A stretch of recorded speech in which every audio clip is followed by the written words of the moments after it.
प्रिय भक्तगण, आज हम आपको एक कथा का श्रवण करा रहे हैं जो सुनने मात्र से आपके जीवन में सुख संपत्ति और धन की वर्षा होगी। तो चलिए कथा को प्रारंभ करते हैं। भगवान शिव माता पार्वती से कहते हैं, मनुष्य की सबसे बड़ी कमजोरी क्या है? तब माता पार्वती कहती हैं कि प्राणनाथ, आपसे बेहतर कौन जान सकता है।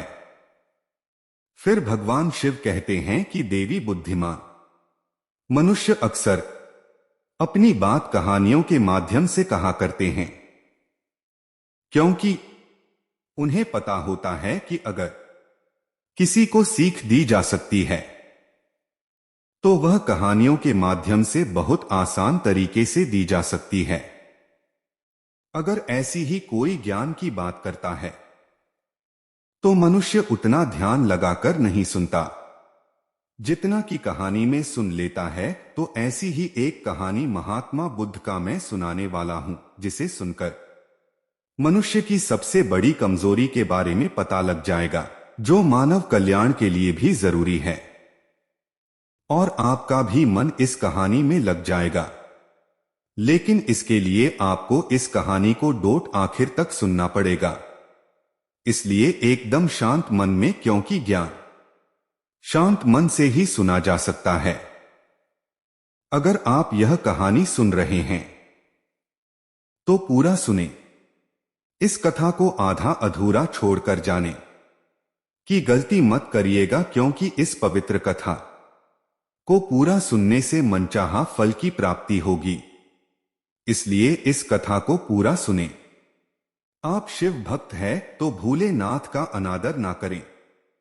तो चलिए कहानी प्रारंभ करते हैं। एक गुरु अपने शिष्यों को ध्यान साधना सिखा रहे थे। तभी एक शिष्य बोल उठा, गुरुजी, मैं कुछ समझ नहीं पा रहा हूं, क्या मैं आपसे कुछ पूछ सकता हूं? गुरु ने कहा कि हां, पूछ सकते हो।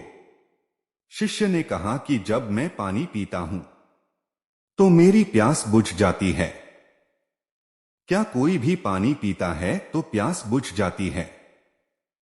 तो यह ध्यान करने के लिए ऐसा क्यों नहीं होता है? जब हम आपके कह अनुसार ध्यान लगाते हैं तो हम में से कोई पहले, कोई बाद में, तो कोई अभी भी ध्यान की स्थिति को प्राप्त नहीं कर पाता। ऐसा क्यों होता है? जैसे पानी से सबकी प्यास बुझ जाती है, वैसे ही ध्यान से सबके ध्यान मन खुल जाने चाहिए, पर ऐसा नहीं होता है। फिर गुरु जी कहते हैं, कल हमें किसी ने भोजन पर आमंत्रित किया है, तब तो मेरे साथ चलना। मैं तुम्हारे प्रश्नों के उत्तर वहीं पर दूंगा। अगले दिन दोनों गुरु शिष्य भोजन के लिए एक धनी व्यक्ति के घर पहुंचे। धनी व्यक्ति की पत्नी ने उन्हें भोजन पर बुलाया था। दोनों भोजन करने बैठे। उन्हीं के साथ उस स्त्री का पति भी भोजन करने बैठा हुआ था। उसने अपने सभी नौकरों पर चिल्लाकर कहा कि क्या बेकार सा भोजन बना रखा है, इसमें कोई स्वाद नहीं है। वो भोजन की थाली ठीक नौकरों से कहता है कि जाओ दोबारा से धन का भोजन बनाकर मेरे लिए लाओ। उस धनी व्यक्ति की पत्नी दोनों गुरु शिष्य से क्षमा मांगकर उन्हें भोजन परोसने लगती है। गुरु और शिष्य दोनों ने भोजन करते हैं, लेकिन गुरु ने अपनी थाली में 2 रोटी छोड़ देते हैं, खीर। गुरु उसी स्त्री से कहते हैं, बेटी, तुम मुझे ये 2 रोटी बांध कर दे सकती हो। स्त्री ने उन दोनों रोटियों को बांधकर उस गुरु को दे देती है। उसके बाद दोनों वहां से निकल जाते हैं। रास्ते में गुरु ने शिष्य से पूछा कि तुम्हें भोजन कैसा लगा? शिष्य ने कहा, भोजन स्वादिष्ट था, मुझे तो पसंद आया। मुझे भोजन करके बहुत अच्छा लगा। फिर गुरु ने पूछा कि इससे अधिक तुम्हें और कुछ नहीं लगा? शिष्य ने कहा, इससे अच्छा और क्या लग सकता है। गुरुजी, मेरी भूख मिट गई और मेरा पेट भर गया। फिर गुरु कहते हैं कि भोजन तो अच्छा था, फिर उसी स्त्री के पति को भोजन पसंद क्यों नहीं आया? भोजन तो अच्छा बना था और भोजन तो एक ही था, तब उसे पसंद क्यों नहीं आई? शिष्य ने कहा, क्या ठीक कहते हैं गुरुदेव, मैं तो कुछ समझ नहीं पा रहा हूं, आप ही कुछ बताएं। फिर गुरु ने कहा, अभी तू मेरे साथ आगे चलकर। फिर गुरु शिष्य चलते चलते बहुत दूर निकल आए। शिष्य ने गुरु से कहा, गुरुदेव, हम अपने आश्रम के मार्ग पर तो नहीं हैं, फिर हम कहां जा रहे हैं? फिर गुरु कहते हैं, बस चलते रहो। बहुत दूर चलने के बाद एक फटेहाल व्यक्ति गुरु के सामने आया और उनके चरणों में गिर गया और बोला, है महासु, मेरी मदद करो, मैं 3 दिन से भूखा हूं, मैंने कुछ नहीं खाया है, आप कृपा करके मुझे कुछ खाने को दे दो। गुरु ने उस आदमी को एक पेड़ के नीचे बैठाया और उन 2 रोटियों को निकालकर उसे दे दिया जो उस महिला ने उसे दी थी। रोटियों को देखते ही उस गरीब व्यक्ति की आंखों में चमक आ गई। उसने तुरंत उन 2 रोटियों को खाना खाते समय उस आदमी की आंखों से आंसू निकल आए। वह रो रहा था और खाता जा रहा था और हाथ से इशारे कर रहा था, जैसे वो किसी अदृश्य शक्ति को कह रहा हो कि तेरा धन्यवाद रोटी के लिए। खाने के बाद उसने गुरु को प्रणाम किया और धन्यवाद कहा। गुरु ने उस व्यक्ति से पूछा कि भोजन का स्वाद कैसा था? उसने कहा, स्वाद तो कहीं था ही नहीं। फिर कहता है, केवल जीवन था, ये रोटियां नहीं थी, यह तो साक्षात जीवन था। यह कहकर वह व्यक्ति वहां से चला जाता है। फिर गुरु ने शिष्य से कहा, देखो, भोजन वही था, लेकिन एक व्यक्ति को उसमें स्वाद ही नहीं आ रहा था। तुम्हें इसमें स्वाद आया और तुम्हें यह भोजन पसंद आया, लेकिन इस व्यक्ति को इस भोजन में स्वाद नहीं, बल्कि इसमें ईश्वर, परमेश्वर और जीवन को देखता है। इससे पता चलता है कि व्यक्ति और भोजन की तृप्ति में भी अंतर है। पहला व्यक्ति को इसमें कोई तृप्ति नहीं हो रही थी और तुम्हें थोड़ी तृप्ति हो रही थी, और इस व्यक्ति को आनंद, तृप्ति हो रही थी। ऐसा ही ध्यान के संबंध में होता है। जिसको जितनी ज्यादा प्यास होती है, वह उतनी ही जल्दी मार्ग बना लेता है। उस शिष्य की जिज्ञासा का समाधान हो गया था। उसके प्रश्नों का उत्तर उसे मिल गया था, लेकिन उसके प्रश्नों का उत्तर नहीं मिल पा रहा था। प्रश्न था कि मन क्यों नहीं लगता? जो लग जाए वह मन नहीं है। मन का स्वभाव ही है भागना। जब हमारे पास कोई चीज अत्यधिक होती है, तब मनुष्य भागने लगता है। जैसे उस धनी व्यक्ति का मन जो उस भोजन से भाग रहा था, जो उसके लिए एक आम बात थी। लेकिन जब कोई चीज हमारे पास सीमित मात्रा में होती है और हमें मिल भी जाती है, तब हमारा मन उससे जुड़ा रहता है और हम उस चीज की थोड़ी बहुत अहमियत रखते हैं। जैसे तुम्हारा मन जो भोजन से थोड़ा बहुत जुड़ा हुआ था, तो तुम उस भोजन के स्वाद को भी जाना। लेकिन जब हमें कोई चीज चाहिए होती है और वह हमारे पास नहीं होती, तो पहले हमारा मन उस चीज के लिए बहुत लालायित रहता है, तो हर हाल में उसे पाना चाहता है। लेकिन जब कोई चीज प्राणों से जुड़ी होती है, जैसे कि वह 2 रोटी, और जब बात पहाड़ों पर आ जाए तो मन गायब हो जाता है, तब आप स्वाद नहीं देखते, भोजन का पता नहीं देखते, तब आपको सिर्फ भोजन चाहिए होता है। तब आप एकाग्र हो जाते हैं। भोजन के लिए जो मिला उसी में आपको आनंद मिल जाता है। स्वाद हो या न हो, आपके प्राण अंदर को स्वीकार कर लेते हैं। और ये तब होता है जब मन नहीं होता। हम हमारे मन को लगाने की बहुत कोशिश करते हैं। कुछ पढ़ाई में लगाने की कोशिश करते हैं, तो कुछ अपने काम में लगाने की कोशिश करते हैं, लेकिन आपने देखा होगा कि मन कहीं नहीं लगता।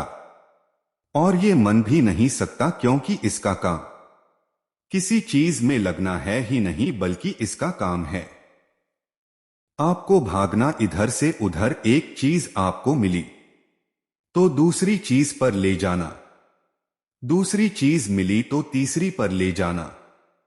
मन तो संतुष्ट होना जानता ही नहीं, ये केवल पाना जानता है। पाने के बाद भूल जाना चाहता है जो मिल गया है। उसे छोड़ देने की आदत होती है।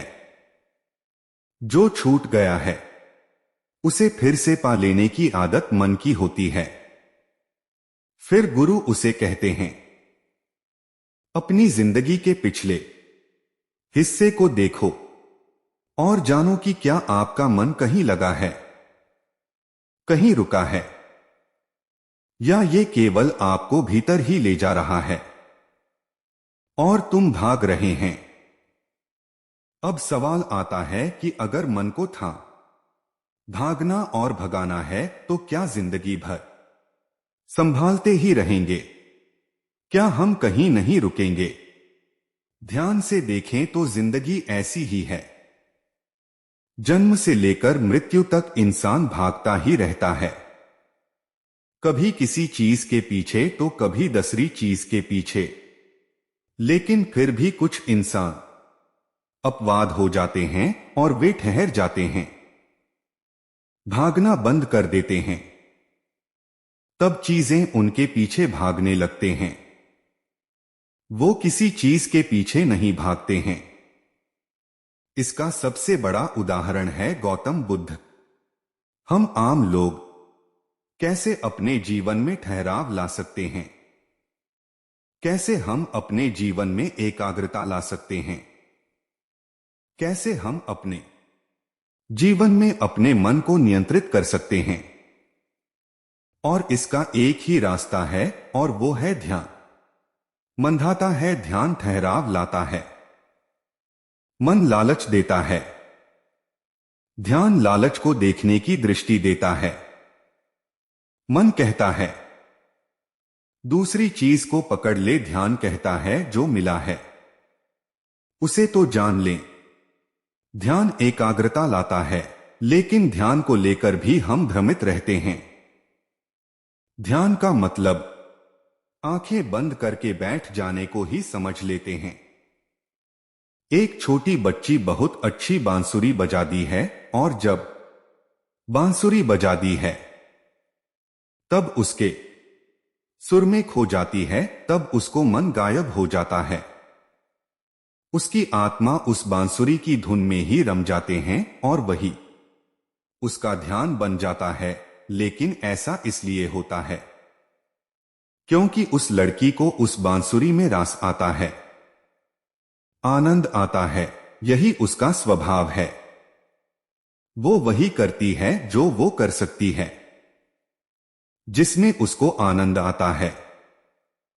एक अध्यापक है जो अपने छात्रों को पढ़ाता है तो उसमें खो जाता है। वो अपनी आत्मा से पढ़ाने का आनंद लेता है, उसमें उसकी रुचि होती है। यही उसका स्वभाव है। जब वह पढ़ा रहा होता है तब उसके मन में कोई हलचल नहीं होती। वो ना तो तब भूतकाल की सोचता है ना भविष्यकाल की। वो केवल वर्तमान के क्षण में रहता है, और यही उसका ध्यान होता है। अगर वही पूरी तरह से होने लगे तो ध्यान स्वतः घटित होने लग जाएगा, वो एकाग्र होने लग जाएगा। लेकिन जब व्यक्ति कुछ होने की कोशिश करता है तो उसका मन हावी होने लगता है, एकाग्रता टूट जाती है, और तब हम भीगते रहते हैं। सब कुछ पा लेते हैं तब भी सोचते हैं कि कुछ रह गया है, और ये अधूरापन कभी पूरा नहीं होता, क्योंकि जो आप हो सकते थे, जो आपकी नियति थी, वो आप नहीं हुए। बाकी सब कुछ होंगे। ऐसे ही आप हमेशा अधूरे रह जाते हैं। तब मन कहीं नहीं लगता। मन की नेति लगने की है ही नहीं, तो लग कैसे सकती है? जो लगता है वो एकाग्रता, वो ध्यान है। और जहां आपको एकाग्रता में जा समझ लेना, वही आपके लिए बना है, जिस पर चलकर आप संपूर्ण हो सकते हैं। तब उस शिष्य को मन की बात समझ आ जाती है। फिर गुरु और शिष्य अपने आश्रम की ओर चल देते हैं। इतना कहकर भगवान शिव इस कहानी को समाप्त करते हैं और अंत में कहते हैं, मनुष्य की सबसे बड़ी कमजोरी उसका खुद का मन होता है। इस वीडियो को बोलते समय कोई त्रुटि हो तो मैं क्षमा चाहता हूं। उम्मीद है आप सभी को ये वीडियो अच्छी लगी होगी।